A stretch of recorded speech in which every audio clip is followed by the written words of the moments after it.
Salam saudaraku, berjumpa kembali dalam program Jalan Kehidupan. Kali ini dalam segmen Sapa Jemaat di Rumah, saya mengajak kita semua untuk bersaat teduh. Mari kita berdoa. Tuhan, kami bersyukur untuk anugerah-Mu yang luar biasa, dan kami rindu senantiasa berjalan di dalam kehendak dan rencana-Mu.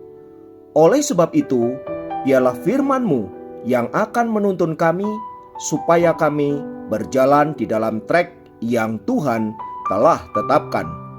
Berfirmanlah, kami siap diberkati dalam nama Yesus. Haleluya. Amin. Firman Tuhan kali ini terambil dari Matius 3 ayat yang ke-8. Matius 3 ayat yang ke-8 berkata, "Jadi hasilkanlah buah yang sesuai dengan pertobatan." Saudaraku, dalam sebuah acara Andy Griffith TV diceritakan tentang seorang pemabuk yang bernama Otis yang menerima sepucuk surat yang menyatakan bahwa dia memenangkan sebuah hadiah uang yang cukup besar. Namun ada syarat yang harus dipenuhi agar dia dapat menerima uang itu. Syaratnya adalah dia harus mau diwawancarai untuk membuktikan bahwa dia orang yang layak dan pantas menerima hadiah uang yang cukup besar itu. Karena acara ini ditampilkan langsung dalam televisi, maka Andy dan Bernie menolong Otis agar siap untuk melakukan wawancara.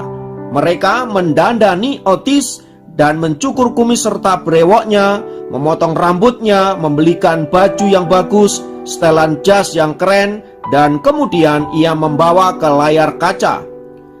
Di acara itu, Otis benar-benar terlihat seperti seseorang yang baru. Otis kemudian diwawancara dan akhirnya ia dinyatakan berhak memperoleh hadiah uang itu. Semua orang yang menonton acara itu benar-benar berharap agar Otis menjadi pribadi yang baru sama sekali. Terlebih setelah ia akan menerima uang yang begitu banyak, mereka berharap Otis memperbaharui hidupnya dan menjadi orang yang sukses di kemudian hari. Namun apa yang terjadi, saudaraku? Beberapa bulan kemudian, Otis ditangkap polisi dan dimasukkan ke dalam penjara. Penampilannya kembali seperti semula. Rambutnya, kumisnya, brewoknya, semuanya acak-acakan. Pakaiannya pun terlihat sangat lusuh. Kemudian orang-orang bertanya, apa yang terjadi terhadap diri Otis? Jawabannya, tidak ada yang terjadi. Tepat sekali, tidak ada yang terjadi apa-apa terhadap diri Otis. Ia masih seorang pemabuk seperti dulu. Ia juga adalah seorang yang tidak bertanggung jawab terhadap hidupnya. Ia menghambur-hamburkan uang hadiah yang ia terima. Dan pada dasarnya itulah hidup dari Otis. Ia hanya tampak waras dan bersih sementara saja. Saudaraku, kisah yang dialami Otis ini mau menggambarkan betapa ada begitu banyak orang-orang yang tidak mau mengalami perubahan dalam hidupnya. Penampilan boleh berubah, bahkan status juga bisa berubah. Tetapi jika karakter asli kita tidak dirubah, maka sesungguhnya kita tidak mengalami perubahan apapun. Seperti Otis, bagaimana ia merubah penampilannya begitu menarik dan menawan, tetapi sesungguhnya hidupnya sama sekali tidak berubah. Itulah yang menyebabkan dia kemudian kembali ke dalam kehidupannya yang lama dan dia tidak berhasil keluar dari sana.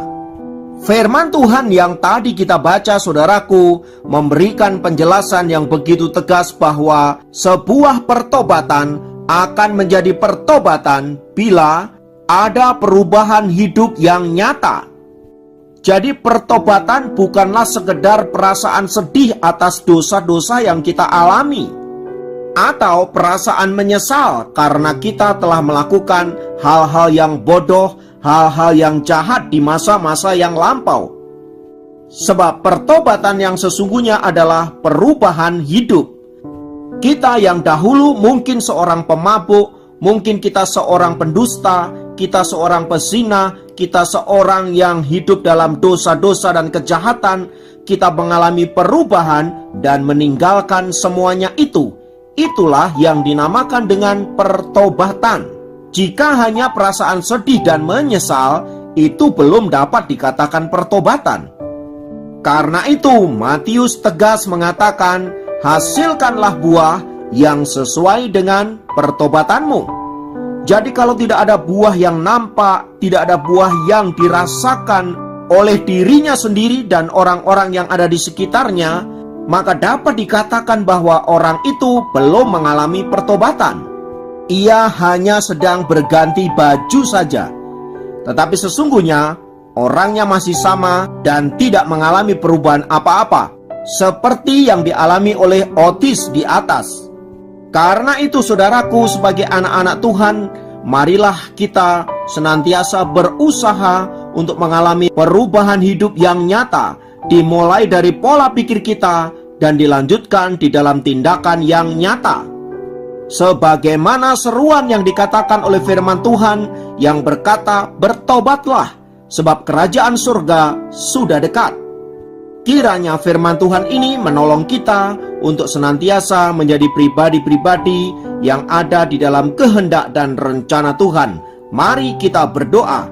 Tuhan, tolong kami, mampukan kami oleh Roh Kudus-Mu, agar kami senantiasa hidup di dalam pertobatan dengan menghasilkan buah-buah yang nyata, yaitu karakter yang mengalami perubahan.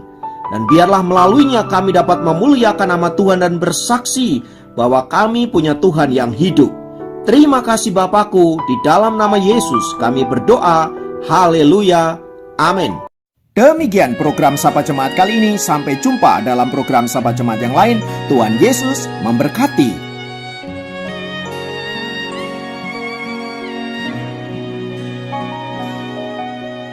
Berada di dalam hadirat-Mu lebih berharga dari 1000 hari. Berada di dalam hadirat-Mu ada mujizat dan anugerah-Mu. Setiap langkah Tuhan ada di mata-Mu, Kau yang atur berjejakan anugerah. Tak Kau biarkan ku jalan sendiri, percayaku sepenuhnya di dalam-Mu.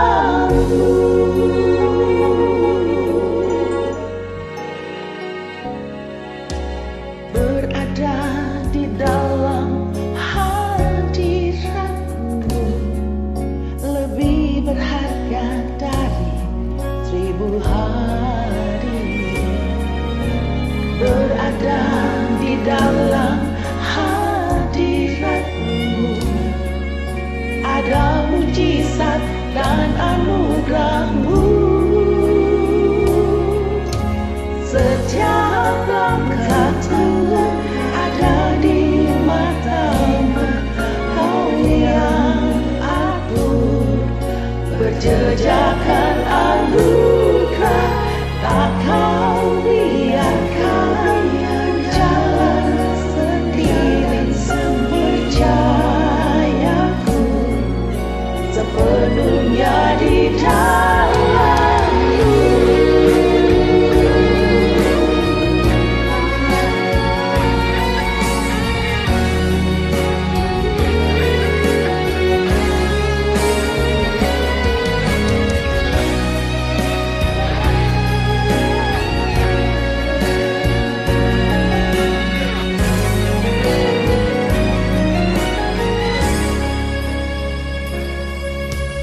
Setiap langkah Tuhan ada di mata-Mu, Kau yang atur berjejakan anugerah.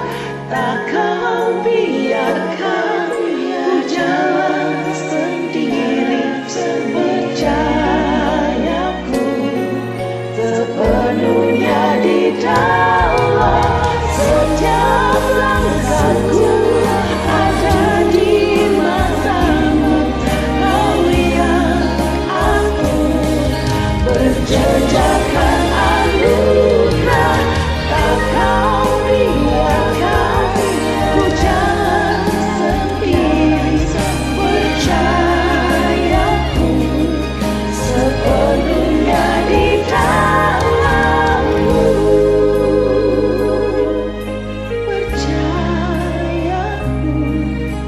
sepenuhnya di dalam